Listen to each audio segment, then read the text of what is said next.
Ayan. Ito yun guys, bubuksan na natin to para makita natin yung wires na hindi kanina gumagana. So kukuha lang ako guys ng flat screw para maiangat natin tong takip na to.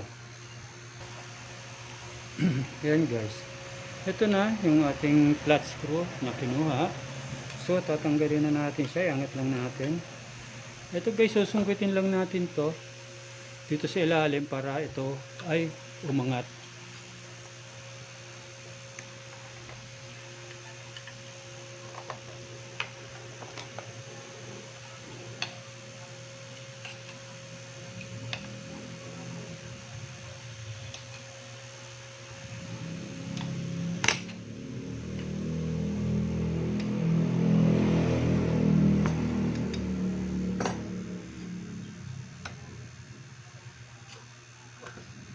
Ayan. Natanggal na natin, tabi muna natin to. Tapos ito tatanggalin din natin.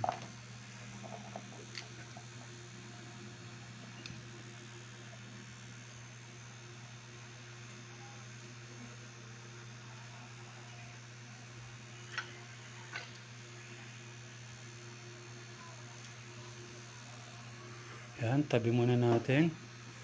Ito guys, yung kanyang wiring sa loob. Ito. Nandito yung kulay yellow. Titignan natin siya kung saan yung kanyang connection. Ingat lang tayo guys sa pagtanggal kasi baka maputulan tayo ng wires. Kaya dapat ingat tayo maigi. So putulin lang natin itong kanyang mga strap na plastic strap. Putulin natin yan para maiangat natin yung wire dito.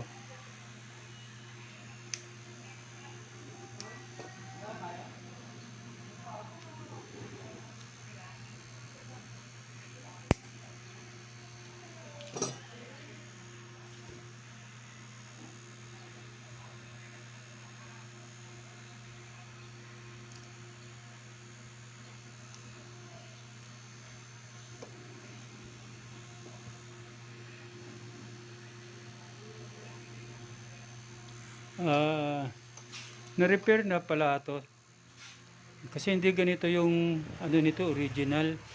Ito yung tape lang na masking tape ang inilagay. Na-repair na siya. Siguro matagal na rin itong na-repair kaya sa katagalan ay naputol na rin o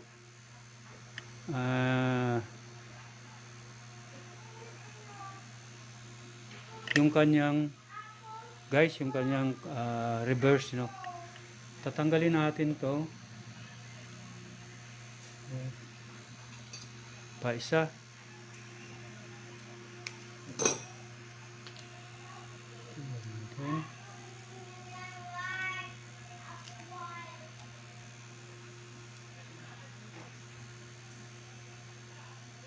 Uy.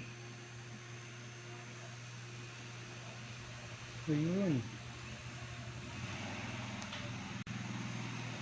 Kasi ito yung putol niya, oh. Ayan. Dito siya naka-connect. Ngayon tatanggalin natin to. Itong insulator na to para maikabit uli natin to. Wire na tong naputol. Ito nga pala yung fuse niya. Ito.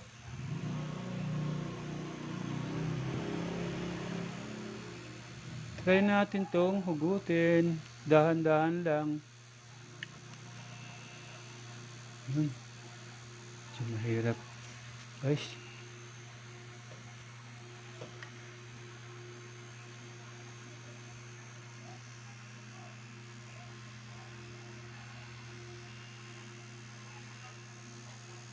May putol pa.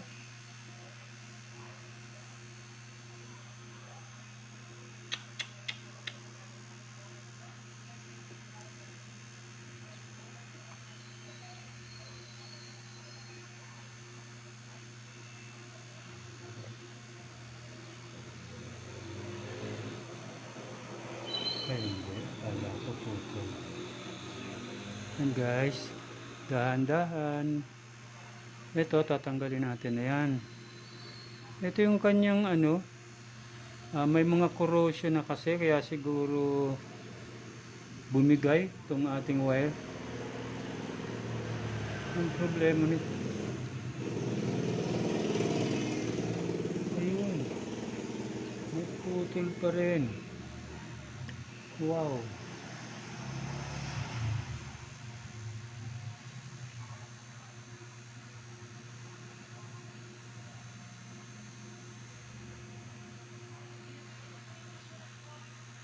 Paano to?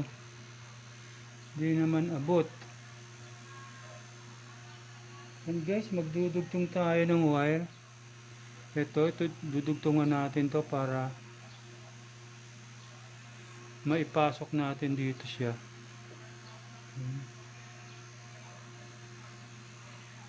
Ito guys yung putol niya, oh. Ito. Tapos ito yung kanyang wire na putol. Ayan. Ang problema guys ay hindi siya hindi niya abot dito. Paano nangyari? Ayan.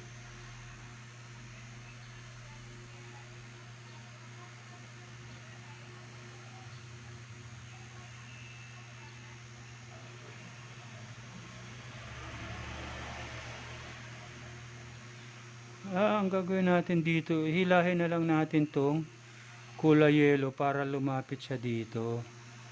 Gagawin natin to. Ayan.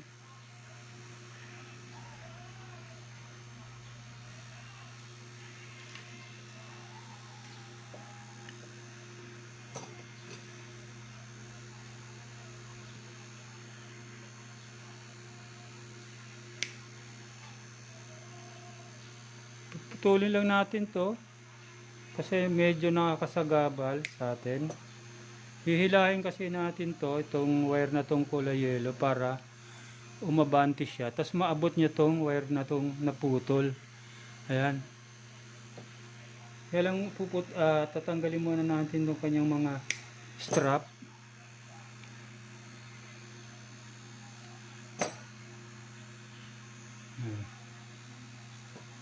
Tapos itong kanyang meron siya ritong tape, nakatape pa siya guys. Uy, yes. Strap pala to.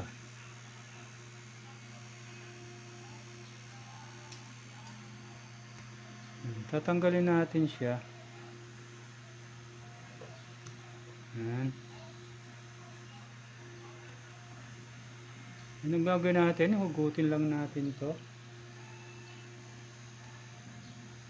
Itong kulay yellow na wire, hugutin natin papunta rito. Oops. Kaya lang alisin natin itong wire, ay ano niya, tape.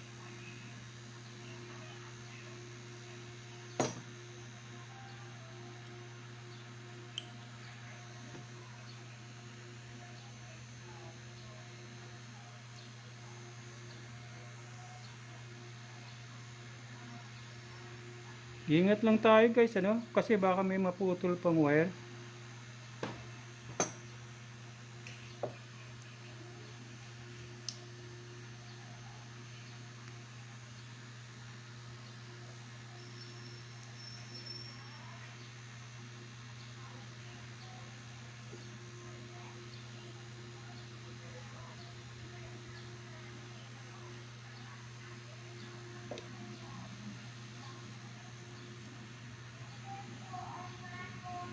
Try natin na hilahin. Hindi pa. Kadikit kasi siya dito sa tape.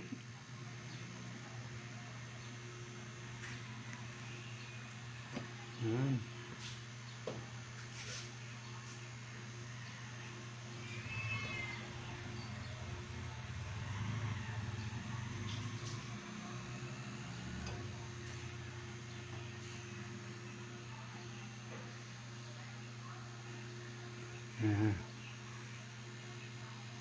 Yan, nabot na siya dito guys, oh.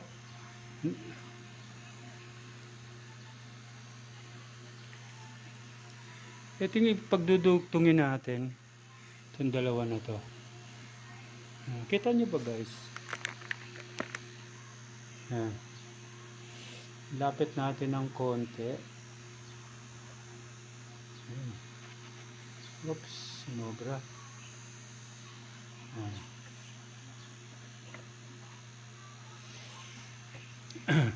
Ito guys yung naputol. Liliyahin lang natin to kasi para mawala yung coating na tanso. Tapos ito liliyahin din natin para kuminis siya kasi baka hindi kumontak yung ano niya dito sa ano na to.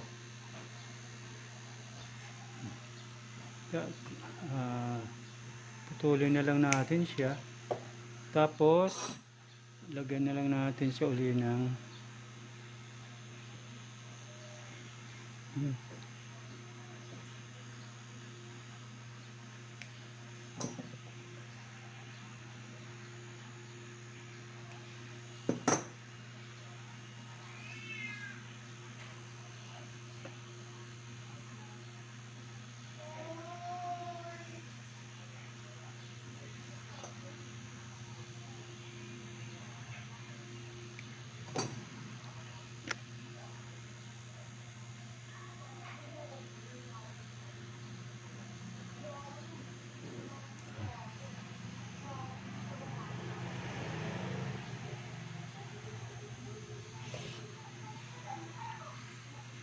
ngayon, ito naman, liliyahin lang natin to para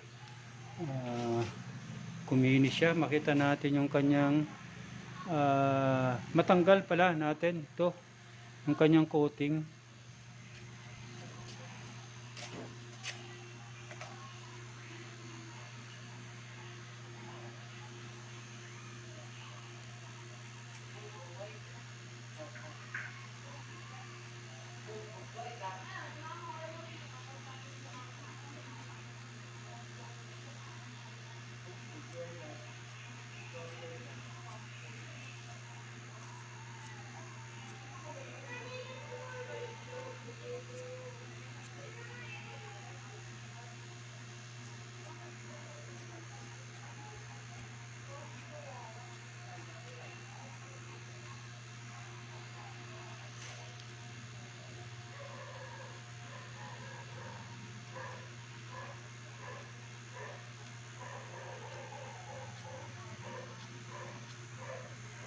Ngayon guys, status natin kung may contact na siya.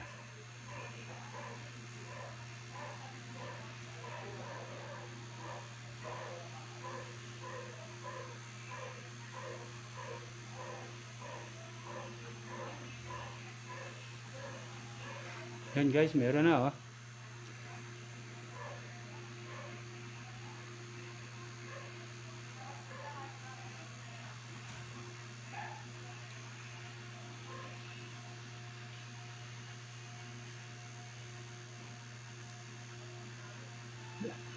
Yan. Okay. Ngayon, saka natin siya ilalagay dito.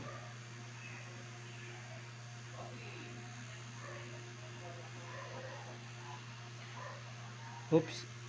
Lagyan pala natin ng insulation. Insulator guys para ano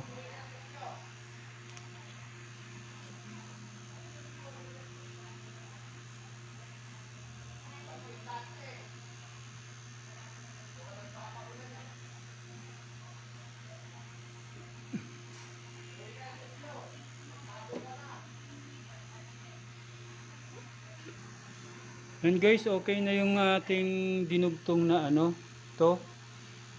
Naidugtong na natin siya. Gagawin natin, lalagyan lang natin siya, isasolda lang natin siya maya maya, pero titignan muna natin kung may contact na siya, no? Test ulit natin to. Kanina guys, yung yellow wala siyang ano, wala siyang resistance ano.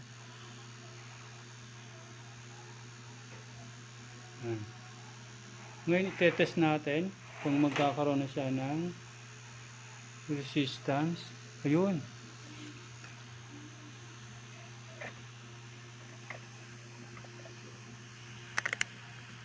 Yan guys, masdan nyo ha. Masdan nyo yung pointer natin.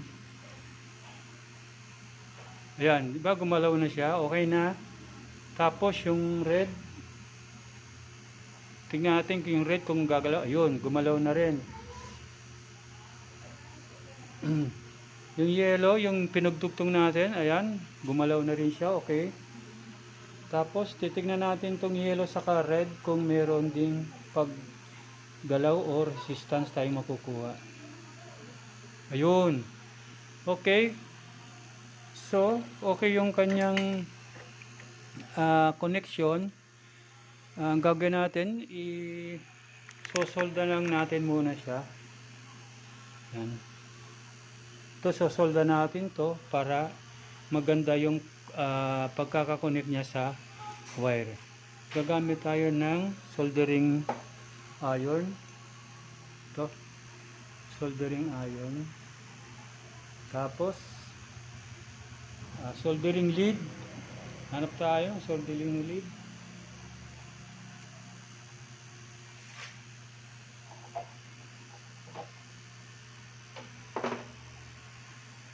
Hanap lang tayo guys ng soldering lead, ano. And guys, na-solda na natin to. Itong naputol kanina, ngayon ipasok natin sa insulator para iwas ground, ano. Yan. Ayan. Ngayon, lalagyan din natin siya nito, isa pa. Ayan. So guys, itong thermal fuse, dapat ito nakadikit ito dito sa wirings, dito sa kanyang wirings para ma-absorb niya yung init ng nitong ating motor. Yan. Gagawin natin, babaklasin muna natin to, saka natin siya ilalagay dyan.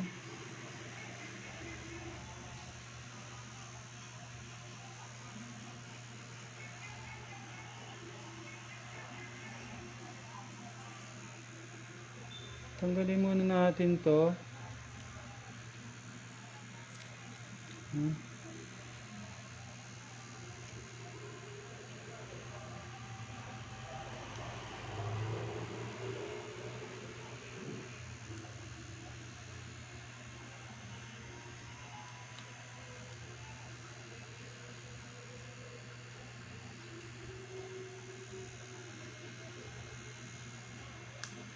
Hoy.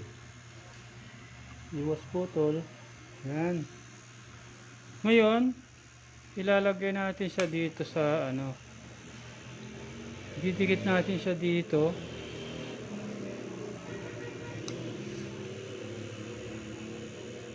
Saka natin siya iipitin. Yan. Tapos,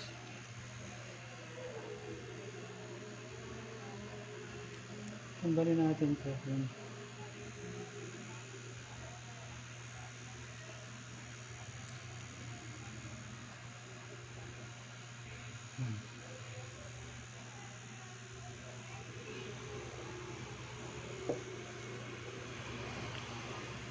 Hilahin lang natin ito guys, ng yellow para makabalik siya. Ayan. Tapos idikit natin dito.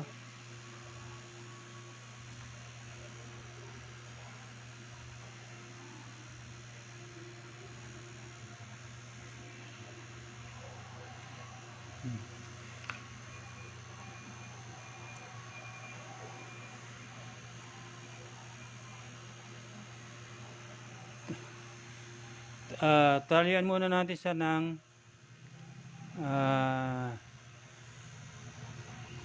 plastic na tie knot. Ito. Gagamitan siya natin itong tie knot na itong plastic.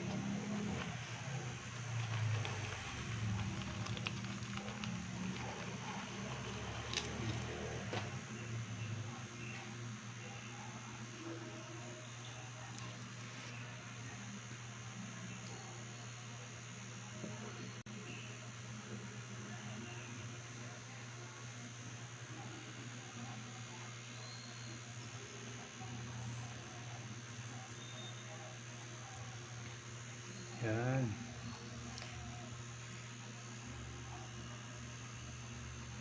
Ito na insulator, babalik na natin siya.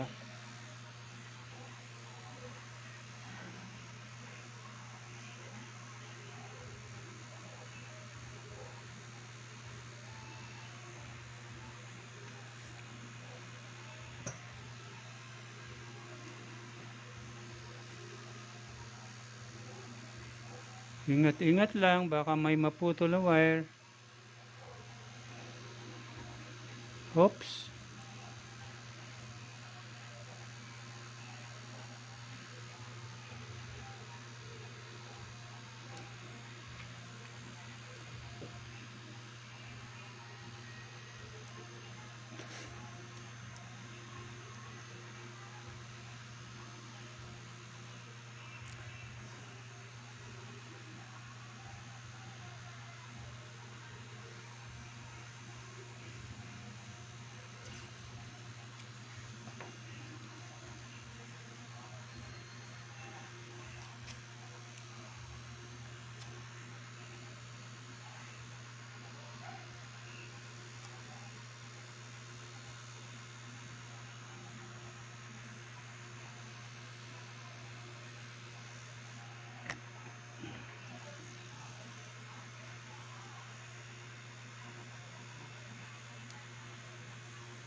Yan.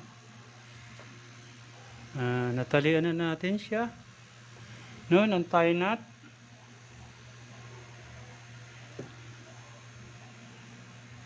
At ito rin.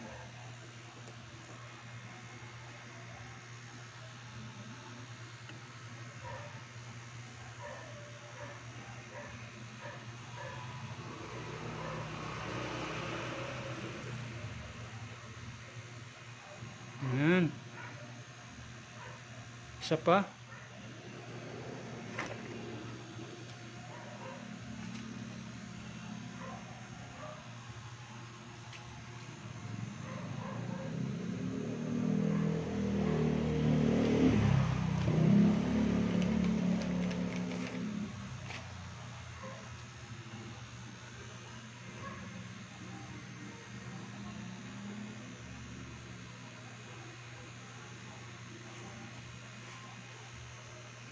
Yan. Ayan guys. Natalian na natin siya nitong tie knot. Plastic. Yan.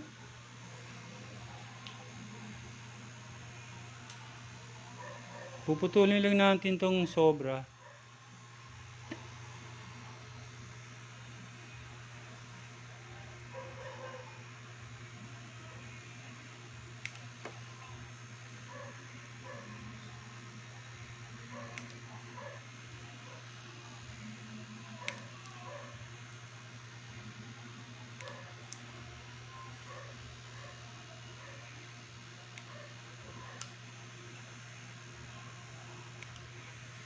Ayan.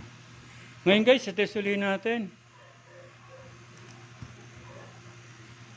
itong kanyang wires. Test uli natin kung may resistance na yung tatlo na to. Kanina guys, walang resistance ito. Kulay yellow.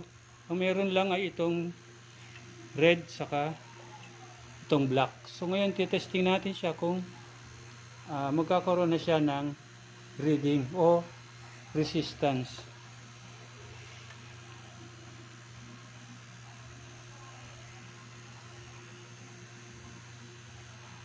Yan. Lagay lang natin to. Maski alin dito guys na pwede naman to maski alin dito. Ayan. Tapos kanina meron tong pula.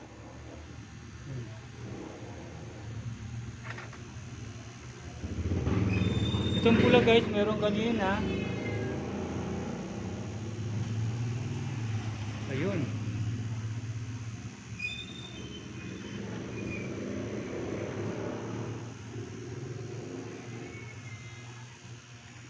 Yun, nawala. Bakit? Wait lang. Ayan guys, okay na yung ating na-repair na was motor. Kanina guys, kaya pala wala siyang reading. Naputol yung linya nitong black dito sa loob. Yung paghigpit natin nitong tie wire o tie na plastic, naputol yung kanyang wire dun sa pinaka yung dulo nitong black na wire, saka yung dulo dito sa motor, yung wirings niya na itong wirings nito, magkadugtong yan dito sa loob. Yun yung naputol. So nung binuksan natin siya guys ulit, nakita natin na putol siya. Paghigpit natin itong tie wire na to, so ginawa natin, dinugtong uli natin, nung may dugtong natin, ngayon itetest natin siya kung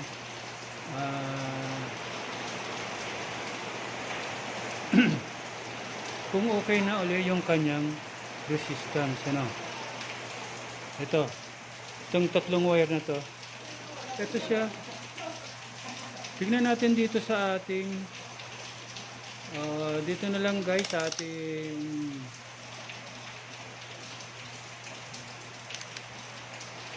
itong ating tester na digital.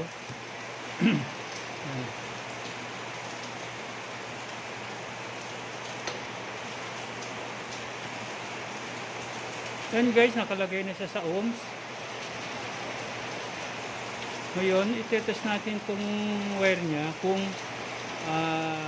okay na yung kanyang resistance. Unahin natin itong gamit lang tayo ng clips guys.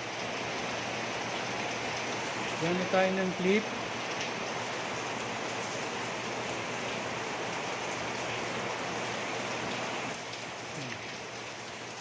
Ito guys yung clip. Yung dulo nitong clip, saka dulo nitong tester, ilagay natin sa dito.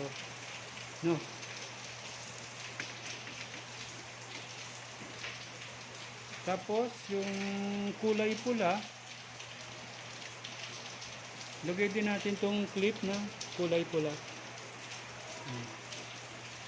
So yan. Ang gamit natin guys ay digital tester. So unahin natin itong yellow. Ito yellow. Ilagay natin yung isa sa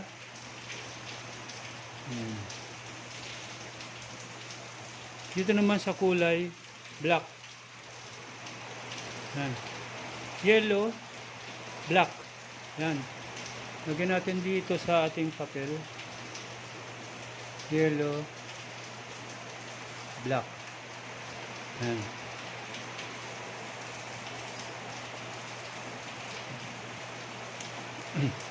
And guys, yellow, black. Ngayon kukunin natin yung reading niya. And guys, ang reading niya is 56 ohms, 0.3. 56.3 ohms. 56.3 ohms. 53.3 ohms. Ngayon guys, lagyan naman natin sa yellow saka red. Yellow saka red. Ayan. So may na-reading naman tayong 26.8 ohms. Yellow tapos red. Meron tayong reading na 26.8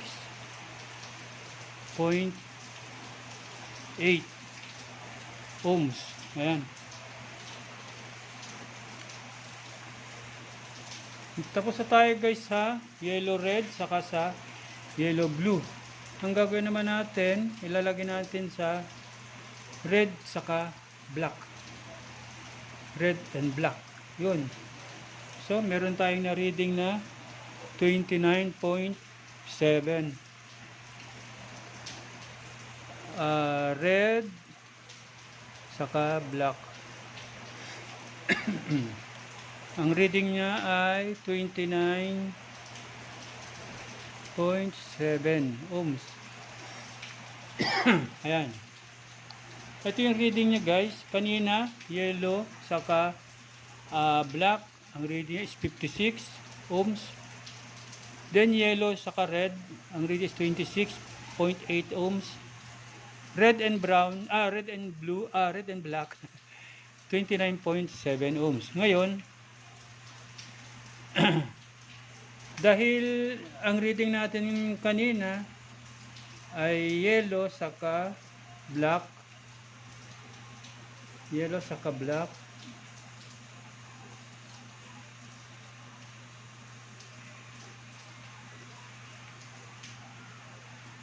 siya yung may pinaka mataas na reading. Ngayon, ang naiwan dito ay ang kulay pula. Ito pula. Ito yung ang reading niya is black saka yellow. Ang resulta ay 56 ohms. Ayan. Ito siya 56 ohms. Ayan. So, ang ating common, dahil ang common guys, yun ang may mataas na reading sa motor. Kung alin yung may pinakamataas na reading, siya ang magiging common natin. So, itong kulay pula dahil siya ang naiwan o siya ang may pinakamataas na reading, yun na yung ating common. Then, itong dalawa na to, yellow saka black, ito yung ating magiging forward saka reverse. Ayan. So guys, mamaya hanapin natin dito yung reverse saka forward sa dalawa na to. Gagamit lang tayo ng capacitor saka isang cords na power cords yung gagamitin natin. Pero ang gagawin natin, ibabalik muna natin tong ating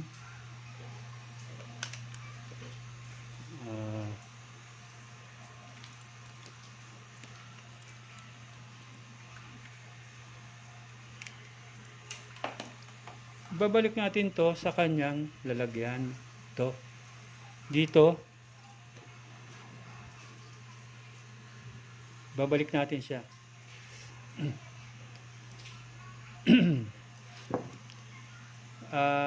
Popost ko muna guys, papakita ko sa inyo kasi madali lang naman yung pag babalik nito sa case itong kanyang motor. Hindi ko na ipapakita sa video para hindi masyadong mahaba yung ating video. Ayan guys, naibalik ko na sa lalagyan niya yung ating motor. Ito siya. 4 na tornilyo guys yung kanyang kailangan para maikabit natin to o maibalik natin tong windings na to sa ating kaha o sa kanyang lalagyan. Yan, okay naman yung pre-wheeling niya, maganda. Ngayon, dahil sinabi ko kanina, nahanapin natin yung forward saka reverse dito. Ito guys, yung ating common, itong kulay pula. Ito yung may pinaka mataas na reading. Tapos itong dalawa na to, ito yung hahanapin natin dito kung alin sa dalawa ang forward saka reverse. Gagamit tayo guys ng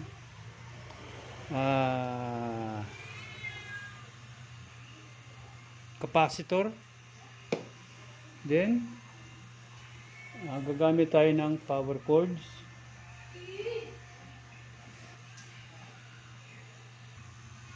Then guys, ito na yung ating motor, capacitor, tapos ito yung ating power cords. Una natin ilalagay guys, itong line 1, ikakabit natin dito sa ating common, itong pula. Dito natin ito ikakabit.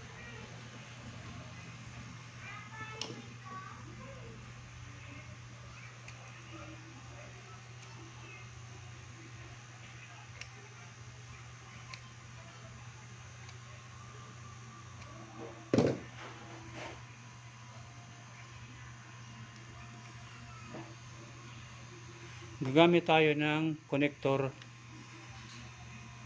Ito yung line 1. Guys, maski alin dito. Pwede naman ditong maski alin ang ilagay natin dito. Ito, okay lang. Okay, dito naman, pwede rin.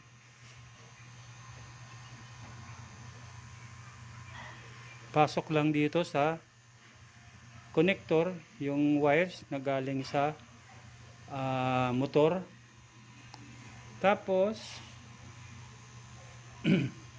itong isang wire, hahanapin natin dito sa dalawa na to kung alin dito yung forward saka reverse. Gagawin natin, ikabit lang natin to ating gamit tayo ng connector guys para hindi na tayo gumamit ng tape.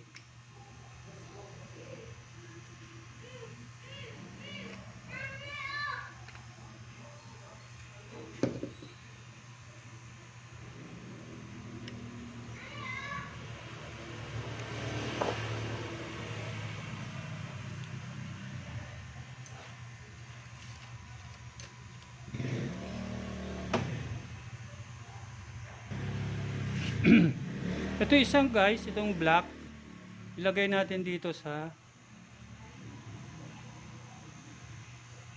pero lagyan natin siya ng ito.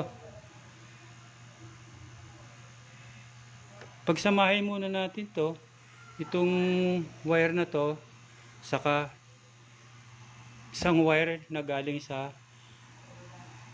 capacitor. Habaan natin na okay na. Kabit muna natin to dito sa kulay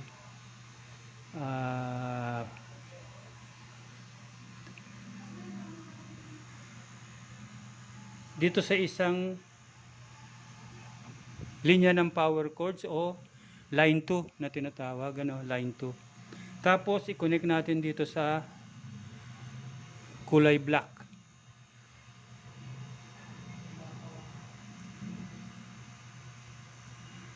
Yan.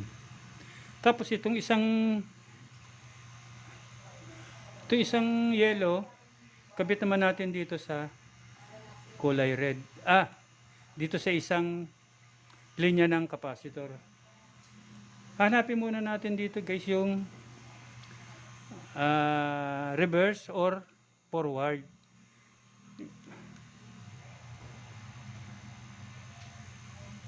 Para iwas lang tayo sa kuryente, no? Ayan. Ayan guys, kakabit na natin to. Yung isang linya ng power cords nakakonect dito sa ating common ng ating motor. Ito yung line 1. Tapos itong isang linya ng galing dito sa motor, itong kulay black, nakakabit naman dito sa isang wire ng ating power cords at nilagyan natin siya ng capacitor. Hahanapin muna natin dito yung forward saka reverse. Kasi hindi natin alam dito kung alin dito yung reverse saka yung forward sa kulay yellow na to saka dito sa kulay black. No. Gawin na yan.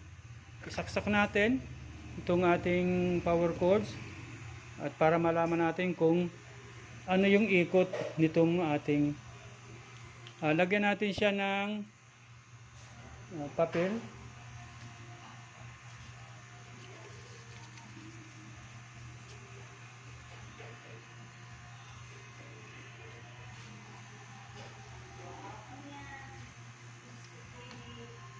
Para guys malaman natin kung yung ikot niya kung ano, kung forward ba o reverse.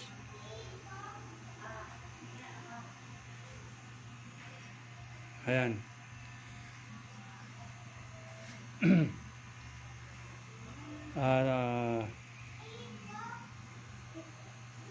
Tingnan uli natin kung tama yung ating connection.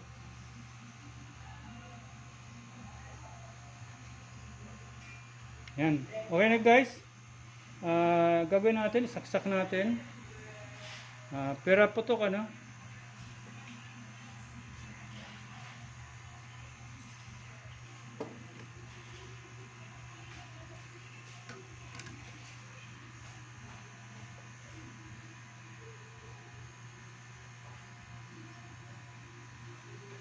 Oy, ayaw umikot.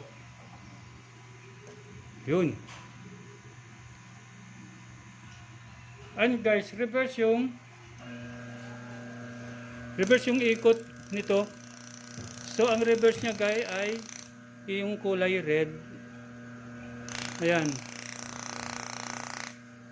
Reverse niya ay ang kulay hindi pala red, black. Itong kulay black ang kanyang reverse. Ayan. Kita nyo guys. Ngayon, tanggalin natin yung ating plug. Ililipat naman natin itong isang linya ng power cords.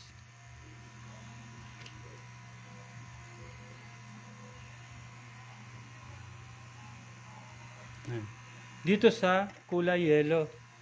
Ayan, itong yellow na to, lagyan natin siya ng linya.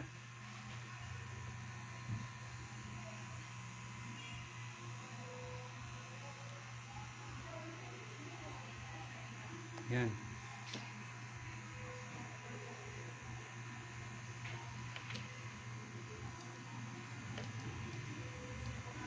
Dito naman siya sa kulay yellow.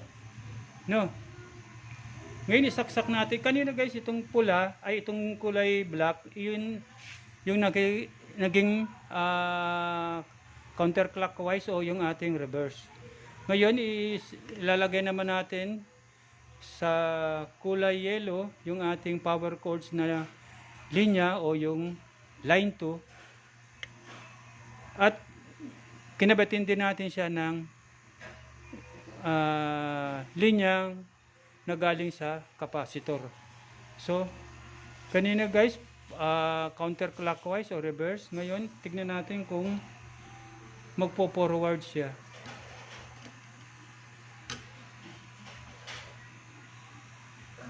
Ayun. Ayan guys. Forward na siya o clockwise. Ayan. So ngayon guys, alam na natin kung alin dito sa dalawa na to yung ating itong linya. Itong dalawa na to, itong kulay yellow saka kulay black. Itong kulay black ay ito yung counterclockwise o reverse. At ito namang yellow, ito naman yung kanyang forward o clockwise. At itong red, ito yung kanyang common. Ayan. So hanggang dito na lang muna yung ating tutorial. Sana meron kayong natutunan kahit konting kaalaman sa pag-wirings o paano malaman yung forward o reverse saka yung common ng wirings ng ating wash motor. Ayan. So guys, dun po sa hindi pa nakapag-subscribe po sa aking channel, inaanyayahan ko kayong sumubscribe po sa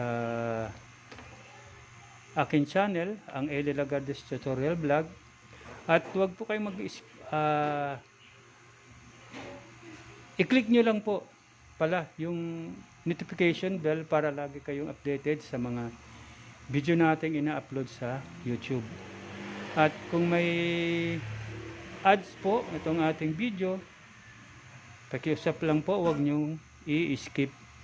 Then i-like niyo rin po, share para makatulong naman tayo sa iba na gustong matutong mag DIY tungkol po sa pag-repair ng washing machine motor. At nanyahan ko rin po kayong mag-comment sa aking channel nang sa gayon malaman ko naman kung ano yung inyong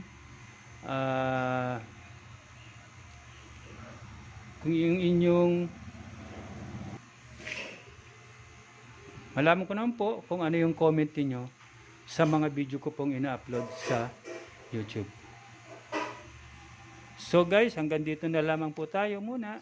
Sa susunod na lang pong ating video uli. Sana po huwag kayong magsawa na panoorin po ang ina-upload ko pong video sa YouTube. Maraming salamat po. Paalam na muna. Hasta la vista, baby!